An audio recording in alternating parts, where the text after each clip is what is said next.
China doll എനിക്ക് ഏറ്റവും ഇഷ്ടപ്പെട്ട ചെടികളിലൊന്നാണിത്. വീട്ടിലിത് നല്ല ഭംഗിയായിട്ട് കിളിച്ച് നിൽപ്പുണ്ടായിരുന്നു. നല്ല ബുഷിയായിട്ട്, നല്ല ഗ്രീനി ലീഫായിട്ട് തന്നെ.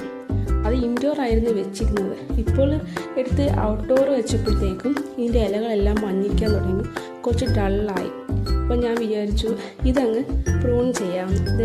ഇങ്ങനെ ഇതെല്ലാം കട്ട് ചെയ്ത് പ്രൂൺ ചെയ്ത് നിർത്തിയിരിക്കുകയാണ്. അപ്പോൾ ഇതിൻ്റെ കുറേ കമ്പുകൾ കിട്ടിയിട്ടുണ്ട്. അപ്പോൾ ഇതെല്ലാം നമുക്ക് ഇനി നട്ടു വയ്ക്കാം. ഒരു പരീക്ഷണം കൂടിയാണ്. ഇത് ഇങ്ങനെയാണ് ഇതിൻ്റെ പുതിയ പ്ലാന്റ്സ് ഉണ്ടാക്കുന്നതെന്നാണ് എല്ലാവരും പറയുന്നത്. അപ്പോൾ ഞാനൊന്ന് പരീക്ഷിക്കാമെന്ന് വിചാരിച്ചു. അങ്ങനെ കമ്പുകളെല്ലാം ഒന്ന് വൃത്തിയാക്കി എടുത്തിട്ട് മണ്ണിലത് കുത്തി വെച്ചിട്ടുണ്ട്. കുറച്ച് പോട്ട്സിലും വെച്ചു, കുറച്ച് ഞാൻ നേരെ മണ്ണിലേക്കും വെച്ചു.